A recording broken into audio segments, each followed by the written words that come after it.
Cette journée de mobilisation unitaire s'inscrit dans la continuité des 29 septembre et 18 octobre.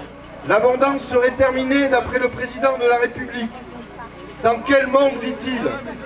Aujourd'hui, plus de 10 millions de Français, dont 1,2 million de travailleurs, vivent sous le seuil de pauvreté. Le travail, leur travail ne les protège plus de la pauvreté. Comment accepter de tels chiffres dans l'une des premières puissances économiques du monde? Pourtant, l'argent existe. Il faut le prendre ou aller le chercher si besoin. Les chiffres sont sans appel. Les bénéfices du CAC 40 au premier semestre s'élèvent à 73 milliards d'euros, soit 26% de plus qu'en 2021, qui était déjà une année exceptionnelle.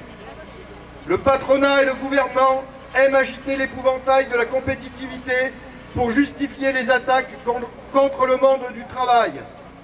Une fois de plus, cet argument est faux.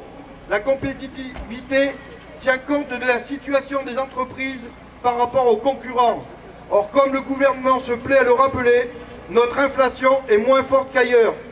Il y a donc une marge de manœuvre importante. De plus, d'après l'INSEE, le taux de marge des sociétés non financières serait de 32% sur l'ensemble de l'année 2022, en hausse par rapport à 2018, ce qui signifie que les entreprises ont répercuté l'augmentation des coûts de production sur les prix.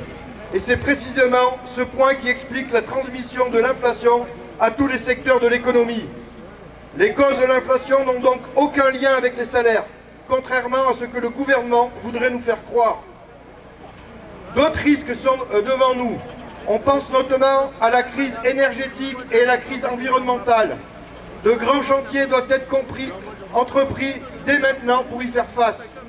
Au lieu de cela, nos dirigeants provoquent volontairement une récession pour calmer l'inflation au prix d'une augmentation massive du chômage et de la précarité. Faire des travailleurs une variable d'ajustement est intolérable. La motivation est simple. Tuer à tout prix l'inflation pour préserver les patrimoines et les rentes. Tuer les revendications salariales pour préserver les profits. Le conflit entre le capital et le travail est toujours le cœur du problème.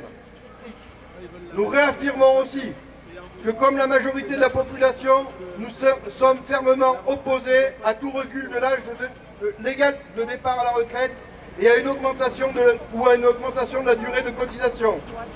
La CGT rappelle qu'un salarié sur deux arrivant à l'âge de départ à la retraite n'est plus en activité. Invalidité, chômage, minima sociaux.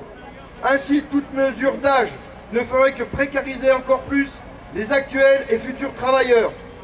Par ailleurs, cela ne génère aucune économie pour notre système, car cela conduirait à un transfert financier vers l'assurance chômage et pour l'invalidité et les minima sociaux vers notre système de protection sociale.